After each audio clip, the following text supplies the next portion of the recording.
Hello and welcome everyone to Copy and Paste, the clean and family-friendly Reddit reading podcast. This is the 5th episode of r/NuclearRevenge. And if you've noticed, NuclearRevenge is back, and hopefully for good. And if you've noticed, this is the 50th episode of Copy and Paste. So this has to be a special episode, so it's going to be a 30-minute episode. Yes, 30 minutes, longest I've ever done. I hope you enjoy, and I can't wait till we get to the 100th episode. Don't forget, if you like this podcast, then it would be greatly appreciated for you to like and subscribe. Thank you for joining me. Okay, let's get started.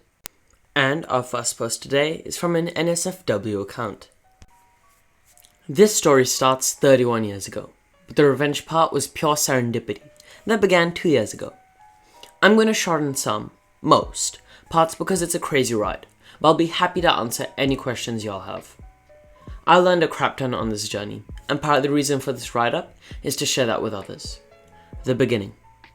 In 1990, when I was just out of middle school, and my sister was still in elementary, my dad met his third wife at the only gas station in our town. They soon moved in together, and my dad abandoned us in our basement apartment to live on a shanty houseboat that didn't run, to live with her.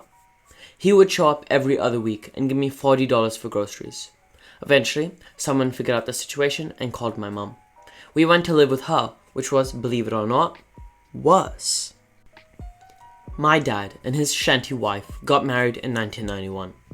Not long after, she called me and told me my dad's brain tumor had returned. It hadn't. And that he couldn't handle the stress of being around us. That the only people he could bear to be around was her and her son, Shorty, who was my age. When I called my dad to ask if this was true, he said it wasn't, and he just couldn't believe that she would say that to begin with. That was one of our last conversations until 2 years ago. The middle. There's not much in this part. I worked my way through college, living in my car from time to time. My dad and I were no contact, but I heard from family that he'd bought a house and put his son through some vocational classes. When my grandmother died, Shorty and shanty wife showed up in a truck and took all the furniture and anything else that wasn't tied down or already gone. Eventually, I went no contact with my dad's side of the family. I struggled for years, decades really, but I made it, and I have a great job and a good family now. The best revenge is living well, right? The pre-end warm-up. 2 years ago, October 2019, I got a call from my dad's brother, Alan. He told me my dad was in a nursing home in another state. Great, and I need to go see him because he needed my help. What the hell? Shorty had ghosted him. The nursing home, coincidentally, was about 20 minutes from my house, and I saw an opportunity, and I went. The reunion was underwhelming. I didn't want to make amends, but I did want to hear how we wound up dumped and all alone in another state. And it was a really, really good story. Shanty wife got lung cancer and put my dad in a nursing home before she died in 2017. She suffered, and I was happy to hear it, but said it wasn't butt cancer. Shorty became his power of attorney, POA, when she died and had been visiting my dad, living in my dad's house with his 2 children, and taking care of my dad's affairs since his mum died. But now, he was MIA, and my dad was worried about him. He asked me to drive the hour and a half to his house to check on everything. That's all he wanted. He never even asked me how I'd been. I agreed to go, I think out of morbid curiosity. I'd never ever been to my dad's house. I did want to see where he lived with his real family for 30 years. I wanted to see what could have been my life. It was 50 shades of bloody awful. The grass hadn't been cut all summer. You couldn't get to the front door for the overgrowth. There were 3 pickup trucks in the yard. 2 were full of trash. Cabs and beds and bed sheets. Back sheets. Just trash. Mail, clothes, paper, shoes, garbage bags. I couldn't understand it. My dad's handicap modified SUV was on all 4 flats and full of garbage too. I didn't have a key, so I just walked around. From what windows I could look through, the inside was in shambles and hoarded to hell. On the front and carport doors were dozens of notices from the city that they were going to condemn the place. The carport was also hoarded. Boxes and boxes stacked on each other, most rotting from the rain. The yard was full of garbage. Broken Christmas ornaments, more shoes, rusted tools, old toys. There was a letter in the mailbox notifying him that since the house was abandoned, mail would not be delivered anymore. That night, I googled powers of attorney and how to use them. I went back the next day and showed my, bedbound, dad the pictures on my phone. He vowed to beat Shorty's butt, then asked me to help more. I told him I would, but he'd have to sign power of attorney over to me. All of it, durable, financial, and medical. If he didn't, he couldn't figure this crap out by himself. He agreed, so I set about finding a lawyer who would drive to another state and do the paperwork in the nursing home. Bless that lawyer for being so good at his job, because all I did was tell him what I knew, and he put together a beautifully bulletproof POA. It was full of stuff I didn't even know I would need. He also filed the paperwork to revoke Shorty's POA, and now I'm unstoppable. We're from a small rural town, and it's a kind of creepy, landlocked place that, no matter how long you've been gone or how far away you've been, when you go back, you'll see someone you know. Even if you don't know you know them, it's like playing 7 degrees of everybody, all the time. It's suffocating, but it can also be helpful. The beginning of the end. I got to work the next morning. I didn't know how scorched the earth would be when I finished, and I didn't want Shorty or anyone from his prolific, inbred family trying to find me, so I made sure nothing I did had my name on it. I opened a Google account for my dad and got a Google number. I opened a PO box for him in his town. I put in a mail forwarding notice. I pulled his credit report. I took the POA to my dad's small town bank, changed the address on his accounts, and got new account numbers. I requested copies of every transaction back to the day Shanty Wi-Fi died, about 13 months' work. I had to go to the main branch, 2 hours from my house, the next day to pick the records up. I sat in the lobby all afternoon, going through the account. I cornered a service rep and got a crash course in his debits and deposits. This is when I figured out the extent of Shorty's staggering stupidity. My dad got about $5,000 a month in disability and social security every month. Twice a week, Shorty was going into a branch and withdrawing money. All of the cash. For 13 months. And every time he did it, as a POA, he had to sign a form stating that he was acting on behalf of my dad. And that form was notarized by the bank. I went through every withdrawal and got the bank to confirm that every one of them was made by Shorty. Then I went to the house and called a locksmith. I knew it was bad, but I had no idea what was waiting for me there. He got the first door open, and the stench rolled out like a fog bank. We both gagged. 2 locks later, I was so embarrassed by what he had to see and smell. I gave him a $60 tip. And, with shiny new keys in hand, I called the cops. I told him I was POA for my dad, was checking on his house, and there were 3 vehicles there that didn't belong to him. He asked me if I knew who they belonged to. I said no, and wanted them towed. He told me to call a tow company, and he would meet me there. They showed up with 2 wreckers. The tow truck guy got out and asked me for a signature. I only signed my first name. As I was signing, he asked, "Do you know Shorty?" Running on pure hatred at this point, I surprised myself. "Do you?" I asked. He said he did, and that he is in butthole. I responded he might be. "Hey, can you do me a favor? If you see him, will you tell him OP is coming for him?" His bravado evaporated. He knows a crazy person when he meets one. They towed the trucks. When everyone was gone, I opened the door in the carport to peek in. The sun was going down and it was dark in the house. I heard something faint, and after some seconds realized it was the roaches and the rats doing their roach and rat stuff. I could smell it all in my hair. I sat on the carport steps and watched the sun go down. I was mad.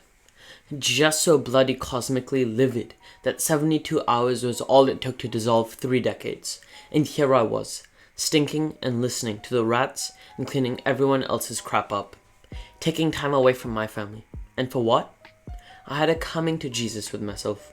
I could either bow out now or double down. And the thing is, I'm tenacious. To a goddamn fault. I had to be to survive. And this was a bone I couldn't put down.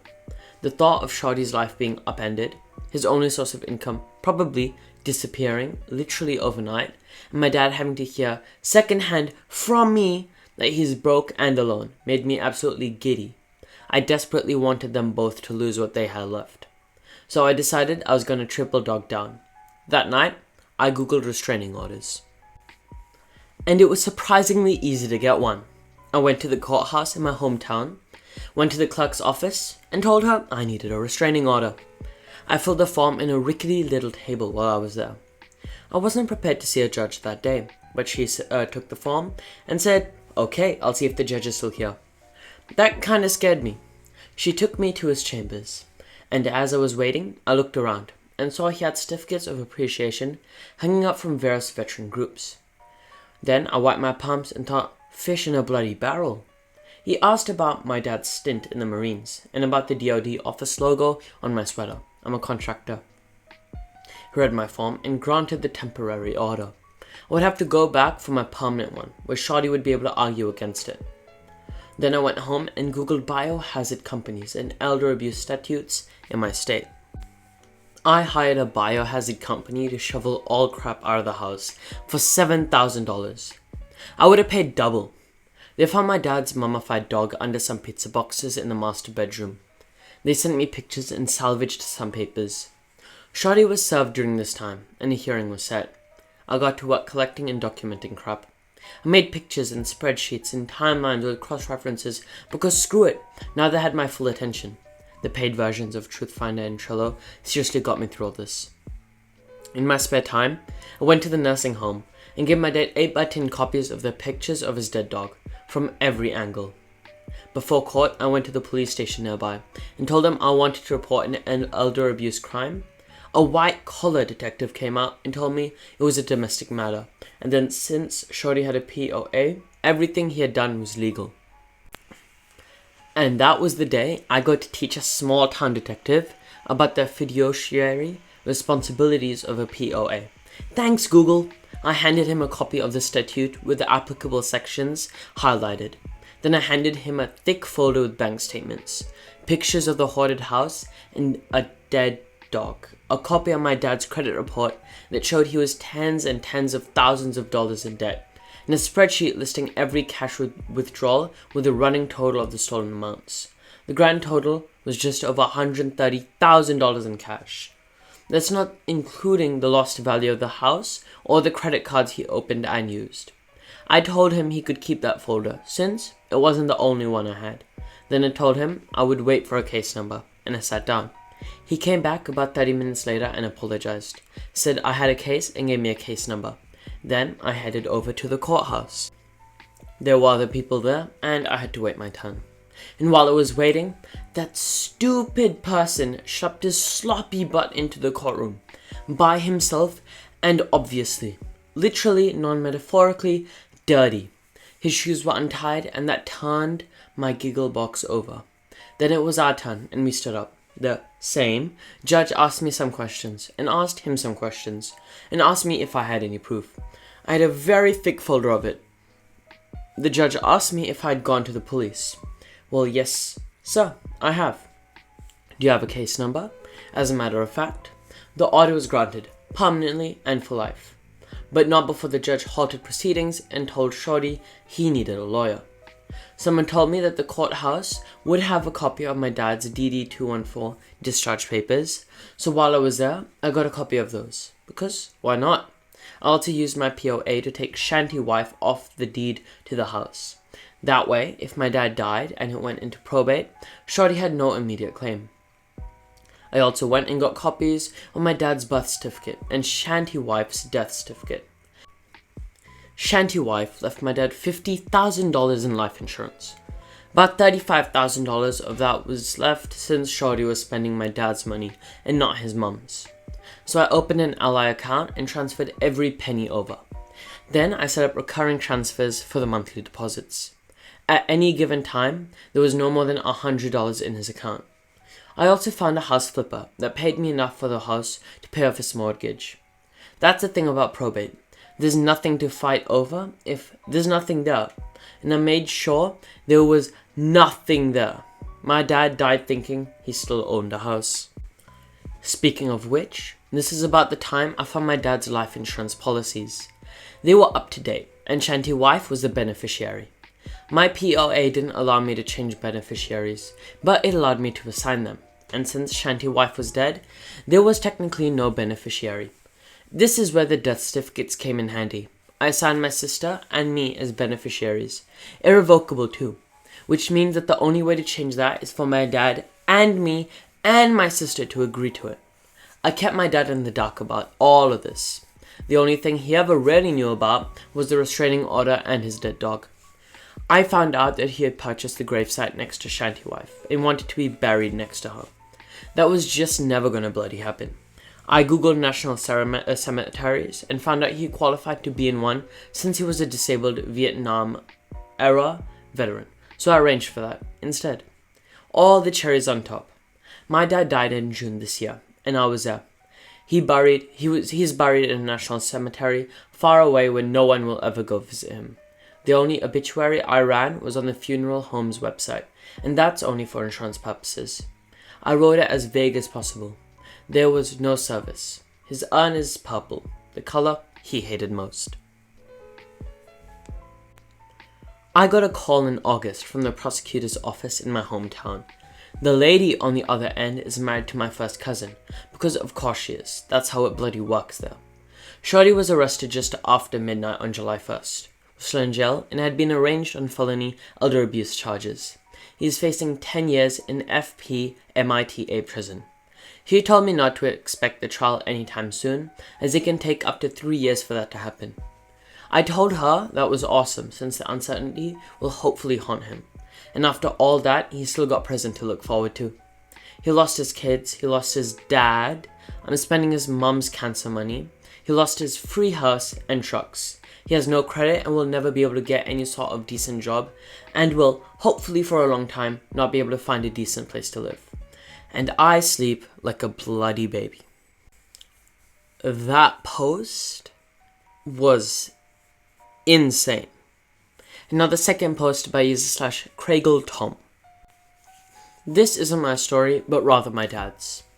I know the believability of this story might be hard, but I believe this story to be true. My dad was very nice, and a hardworking man with some of the greatest patience for bullcrap I've ever seen. But he also had a temper that could make an angry moose turn the other way if he was pushed far enough. Well, when this happened, he was definitely pushed far enough. He told this to me after I told him all of the things I did to prank evil Mama Bear before moving out of her house. He told me this story once, and only once about 10 years ago, and never spoke of it again. I wrote it down in a journal from memory back then so I wouldn't forget. So I'll try and retell it as best as I can from what I wrote in the journal a decade ago. And if any of you thought my revenge streak I did on my mother before moving out was too much with the gnomes and laxative, what my father did was much more brutal, and probably explains where I got my cunning side from. This story happened in the late 70s. My dad was a young man striking out on his own for the first time. He lived alone in a really crappy part of town while attending college and working at a gas station as a steady job. But the area had a lot of thugs and lots of violence. There was a group of guys he knew from high school that just loved to mess with him. The first thing they did was spray paint graffiti all over his car, a '86 Chevy Nova. Then they started harassing him every night he was coming home from work or class because they were always hanging around his building. The leader of the gang was a big guy Dad referred to as Ted. Don't know if this was his real name or not. Ted was a relentless bully to several other kids in school. He beat up my dad many times over the years. But in high school, in particular, he hated my dad because Ted failed and dropped out during senior year since they wouldn't let him play football with his failing grades anymore. My dad, on the other hand, finished with some pretty decent grades and got a partial scholarship to a local community college. So to say Ted resented my dad was putting it mildly. And one day when my dad was going into his apartment, Ted and his gang ambushed him and beat him terribly in a back alley.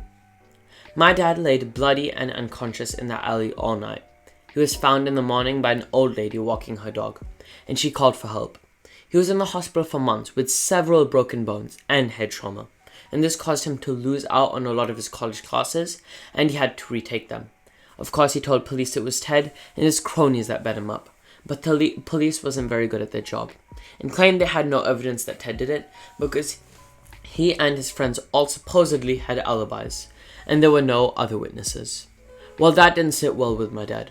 He spent some time in physical recovery after getting out of the hospital, and then moved to a new apartment with a friend as a roommate. And together they plotted his revenge on Ted. My dad told me that back then, if police failed you, then you took payback into your own hands. Now, a thing of note is that my grandfather, on my dad's side, worked at the city dump, and he was always bringing things home to collect, donate, fix, resell, etc. My dad helped him out with this a lot, so we learned a lot about fixing and making things. And while with his father at work, he found ways of sneaking into the dump at night. And as a teenager, he would sneak in there at night with friends to find stuff. They used to build a hidden fort in the woods nearby. My dad said the fort was so well made that it even had a makeshift wood stove that they made out of recycled bricks and a metal barrel to use in winter to keep the fort warm. This is important later. So over a few nights, my dad and his friend snuck into the dump just like they used to in order to look around for things they could use. Bit by bit, they found some old stinky clothes, shoes, and some old wooden baseball bats, and a few other useful things for the revenge.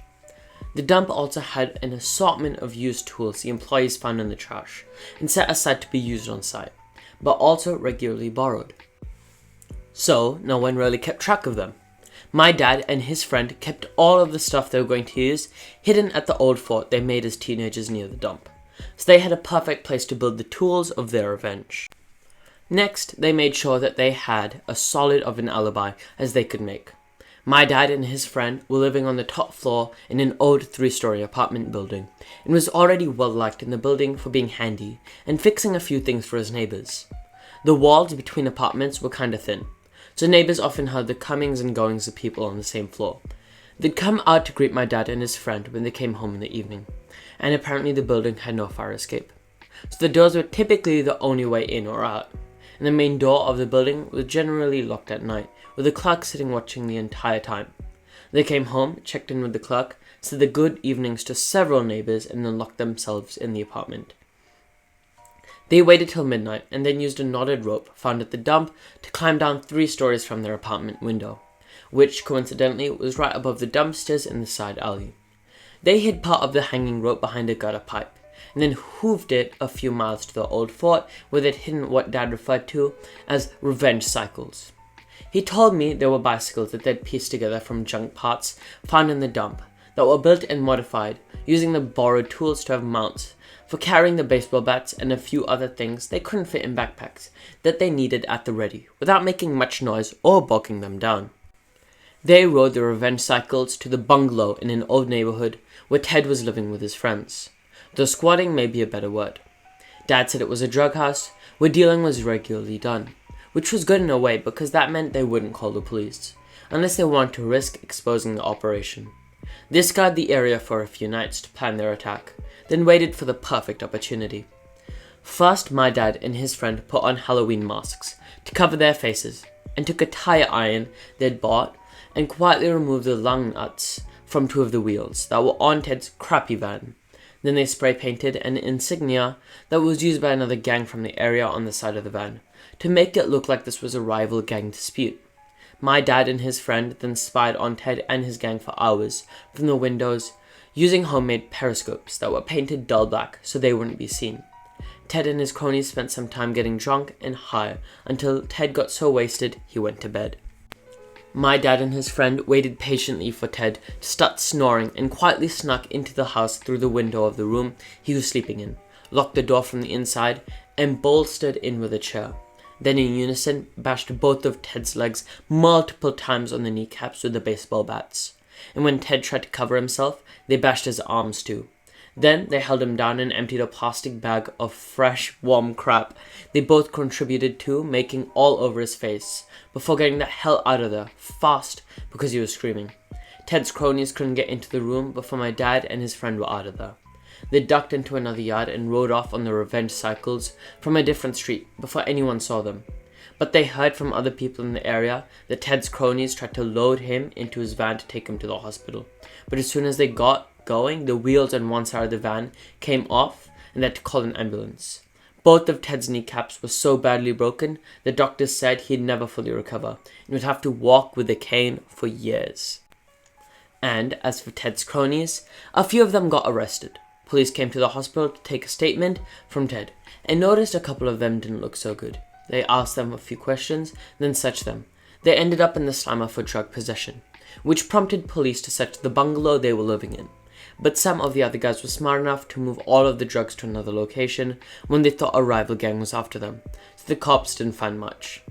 Ted's remaining cronies later got cornered by my dad and his friend the next night when they followed them in their disguises on their revenge cycles to a back alley where their dad been known to regularly hang out and sell drugs. And this time they bought a gun to hold them hostage with. My dad's friend held the gun while my dad disarmed them all of some knives they were carrying and then beat them up with a bat. After the beatings were over, my dad and his friend claimed to be with a rival gang and told Ted's cronies that if they didn't leave town, they'd get something a lot worse than a simple beating. And for some added incentive, they sprayed one of their feet with lighter fluid and dropped a light match onto them, causing the guy to freak out and kick his flaming shoes off. This seemed to work as all of them were gone from the city not long after that. My dad and his friend hid the revenge cycles and dropped the knotted rope from the window into the dumpster below, where they later retrieved it in the morning while taking the trash out and disposed of it. Police, of course, did eventually come to talk to my dad and his roommate, but they claimed no involvement in what happened to Ted.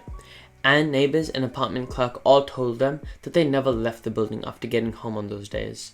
My dad and his roommate then let the police come into their apartment to search the place, but they didn't find anything that could be considered evidence, as they'd already disposed of the stuff they used by taking apart the revenge cycles and at night burned their baseball bats, masks, the shoes, and clothes they wore, and the knotted rope in their fort's barrel stove, till there was nothing left but ash.